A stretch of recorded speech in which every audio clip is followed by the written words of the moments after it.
Hello YouTubers. Well, in this video I'm back at my saw bench here. This had a rainy day here last couple days. Midsummer here, shut down from my haying, so had this saw sitting around here and I want to get after it here, and had the itch to work on a saw. With a good old Husqvarna 262 XP. These are now legendary saws that everybody seems to be after, and they are hard to find. Recently acquired this one at a local farm auction. Got it for an incredibly good deal. Basically what I paid for the saw is what you would pay for a new bar and chain, and it's got a brand new bar and chain on it. This saw obviously has been sitting a long time. Somebody had put a new bar and chain on it just before they parked the saw. This happens to be another one of those low hour saws. It wasn't used in a professional logging environment, just used around a farmstead site for cleaning up wind-blown trees around fence lines and stuff like that, apparently. So anyways, I can tell you this saw is a very low hour. I've been poking around on it and going through some of the stuff.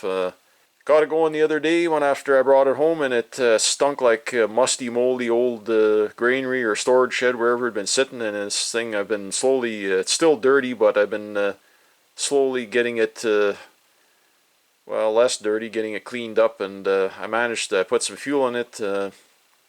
I guess before they started selling off the stuff, they tried to get it going and couldn't. They put a new spark plug, new fuel line, new fuel filter, typical type of maintenance stuff to try and get it going. But I got it going, and it was running kind of helter-skelter. Not an air leak, because I used a whole bunch of brake clean on had the cover off like now here, and I blew it in behind the flywheel here to make sure the seal wasn't leaking there, because these 200 series were notorious for that, and it was good there. And blew a whole bunch of brake clean in and around in behind the clutch drum, and nothing there. And even around the intake, these here have these intake block here, like a polymer or a nylon intake block isolator here with gaskets, and I sprayed that all with make sure not to get it in the intake, but sprayed it all full of brake clean, and nothing. It wasn't an air leak. I figured it was this saw apparently has supposed to have been sitting for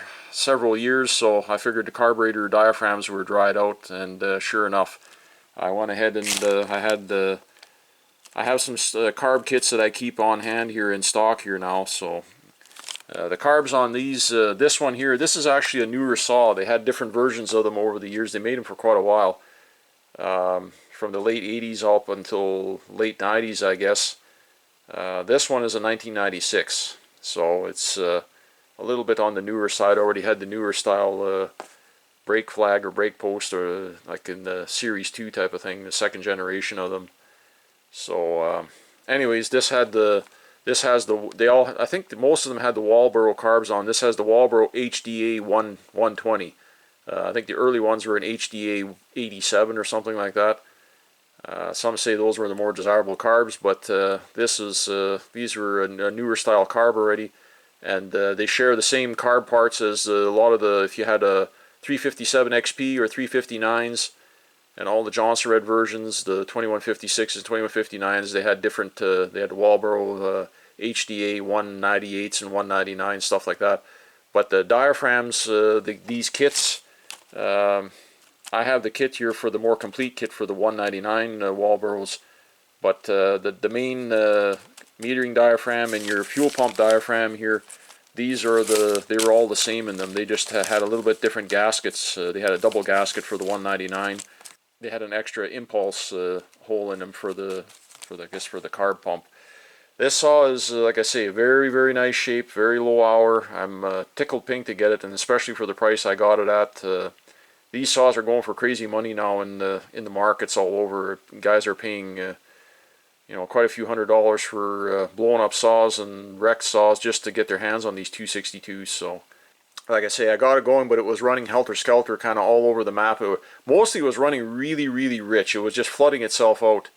What it was the diaphragm is hard and well, it's hard and crispy. But also I found the fuel metering lever was quite a bit higher than where it was supposed to be. On these, I believe that, well, I set it at that. They're supposed to be level with the carb body, and it was sticking, protruding up above the carb body. So the needle wasn't closing all the way down. It was you could see it was opening every time you touch it. Run a straight edge over the top of the carb. The metering the lever would open the needle a little bit, and that's what it was doing. It was flooding itself out. The combination of the dried out diaphragm and that metering lever being set too high there, it was opening too soon and pumping way too much fuel into the pump side diaphragm was still actually pliable. It's the metering diaphragm that's hard like a rock, so that doesn't make for a good combination. So like I say, it was pulling fuel up, but it couldn't regulate itself because of the needle was staying partially open, and it was just literally flooding out. You couldn't they had the jets turned right in to almost closed off, and it was still flooding itself out. So I went ahead and like I say, I have a bunch of these carb kits now because I have a whole bunch of these different saws. So I went ahead and off camera here just a little while ago here, I went and put a kit in here. Literally, these saws are great. I love them. They are stupid simple to work on. All these 200 series Huskies and the 630 Johnston Reds and 670s and stuff like that. They're just a very, very simple platform to work on. You can literally pull the carb off, and I did. I had the carb off, and I took it off, changed the kit, and had it back together like in 20 minutes. So it does not take long. They're very, very simple to work on. I went ahead and changed my needle in the carburetor. I reused the factory lever, and this kit that I have here, for whatever reason, doesn't have the spring, but these cheap import kits, if you have your original spring, be careful not to lose that little metering lever spring in there, because they are actually set right for how they're supposed to run. Most of these aftermarket kits, the springs that come in them, if they have the spring, don't use them.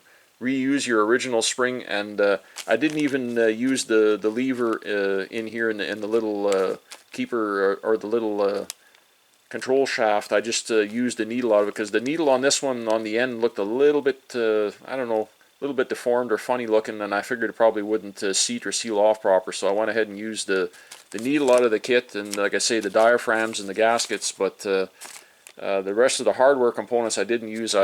Nothing wrong with the original factory ones, and I prefer to leave the OEM. I do that pretty much on all my carb rebuilds. I leave the OEM hardware in there. I just change out the diaphragms. So anyways, after I did that, went ahead, it was sitting for a few days, and literally 3 pulls on a dry carb, and it fired right off. I adjusted it, and it holds a tune beautiful. It was running nice. So now I'm just doing cleaning and other maintenance stuff on it, going through. I gotta change the pull handle here yet. They got a kind of an old rubber lawnmower pull start handle on. I want to put an original gray plastic Husqvarna one back on it, and I'm gonna go ahead and pull the clutch cover off and check the clutch drum. I'm sure the clutch bearing has never probably been greased on here either, which is most of the time is what you find with a lot of these saws. People use them, but don't maintain them the best. This thing was filthy, but I've been poking and cleaning at it, and slowly, whatchamacallit, I don't have it fully cleaned up yet, but I will get it there. So anyways, like I say, I'm happy to have this saw, and I'll bring you folks back here when I get a little further into it here. I'm, like I say, going to pull the clutch drum off, and then put everything back together, and then I'll fire it up here on camera for you folks. Okay, just thought I'd show you folks here what I'm into here. Now that I got it apart, I got the clutch off here, and it's literally like brand new. It's got like a couple of little scuff marks on the face of the shoe. It still has the original matte finish on it. Of course, the original OEM drum. These have these funky little, if I can show it here, the light shows, they got these little cut notches on the end here. That was typical of the drive systems that they had for the Oilers on these at the time. I wanted to take it apart just to double check and see what the sprocket looked like, and sure enough, they put a new bar and chain, but they didn't go ahead and change out the rim, and I don't know how well you can see, but it's worn in, it's gouged in. So this one is wore out, but I do have a brand new one here that I will be installing. Same thing, it's a Oregon 3/8 by 7 tooth. These saws, the 262s and the 257s, they were all run on a small bar mount chassis. They use the same, very similar, the crankcases were the same on them as far as the bottom ends, I believe. They had the same oiler drive system. This was what made them different from the Johnson Red, like the 630s and 670s. They were a large bar mount saw, and they had a similar but a different. They had a different oil drive gear in them, and everything was a little bit different on the sides and the cases and everything. So that part there, not the same as the Johnson Red. They were these were an animal all of their own, but these 262s, 261s, and 257s, they were all built on the same chassis, and even some of the 254 had shared some of the same parts, but the 254s, as far as I know, they had a shorter connecting rod. That's what made them different. Whereas the 257 and the 262, I believe, shared the same, like I say, same crankshaft, crankcase, everything. Whereas these had a bigger top end. It had a 48 millimeter versus the 257, which was a little bit smaller. So, anyways, so like I say, we'll be going ahead and reassembling this here with a new drive sprocket here. Like I say, I'm glad I took it apart to see. And as usual, the needle bearing is dry as a popcorn fart, as some would say. So no grease in it. So. Even though these do have the greaser hole on the end of the crankshaft, they have a tapped out, and it's got a little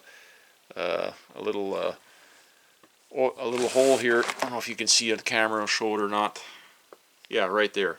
There's you take your bar nose, a little greaser gun that you use for greasing your bar nose here. You put it on the end of the crankshaft, and you give it. It only needs one pump, sometimes two. And the grease comes up here out of this little feeder hole here through the crankshaft, and greases your needle bearing here for your clutch drum. So that's very important. Most people don't. This bearing is still in good shape. Luckily, it's not completely burnt up, because, well, this saw just literally has not seen that much use. Other than that, like I say, it's not had a whole lot of runtime, and it has crazy good compression. I checked the compression. I think it's like a 165 or something like that. So. Very healthy. The cylinder and piston look in really nice shape. So anyways, I'm going to slowly start getting this back together here, and then I'll bring you folks back here when I get ready to fire it up. Well, there we have it. One 262 XP all back together.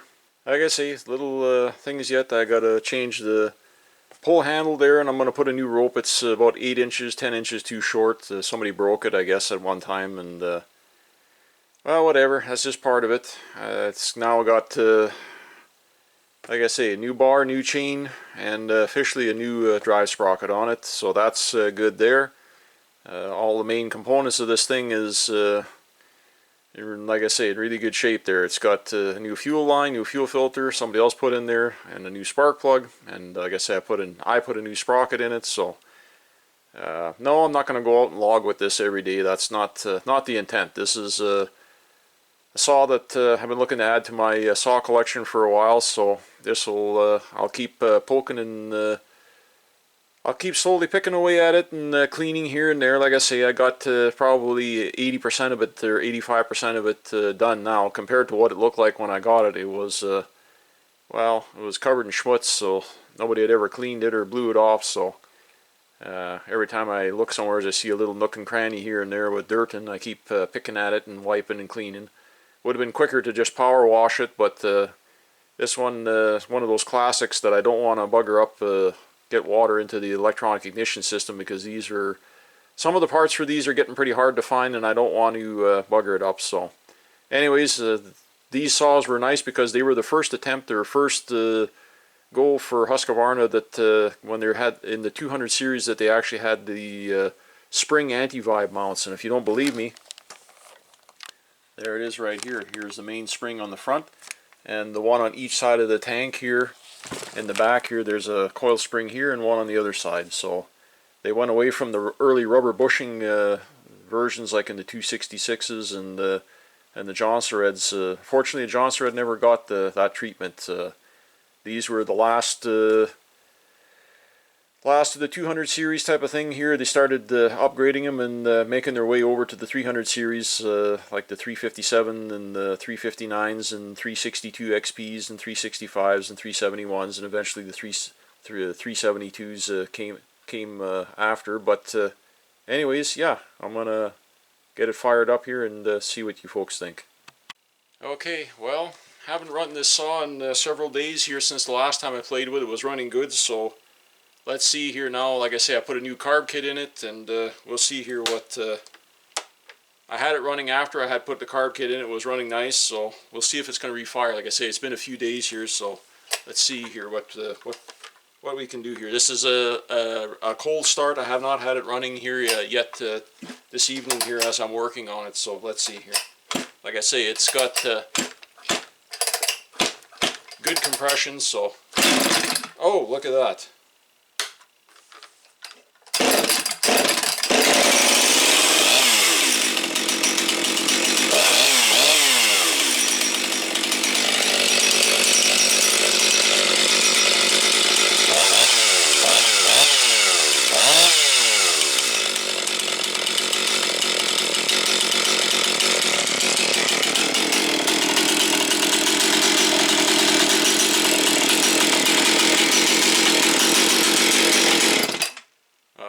Can't ask for much better than that. Let's see if it'll restart. Yeah.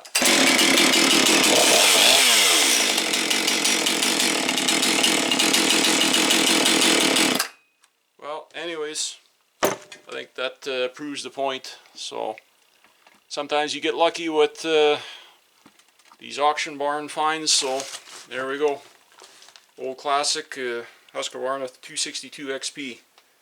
Another one of those low hour saws that I was fortunate enough to cross paths with, and now resides in my collection. So I'm very pleased with this one. So one that I've been after a long time, very hard to get now because everybody else is also after them. So these were strong runners for what they are, and they were top dog in their day type of thing. You couldn't was few saws around that could come close to these. The Johnson Reds were at the time pretty damn good too, so I know because I had and still have my original Johnson Red along with my dad's saw. So I got my 630s, and now I got the Husqvarna to go along with beside them.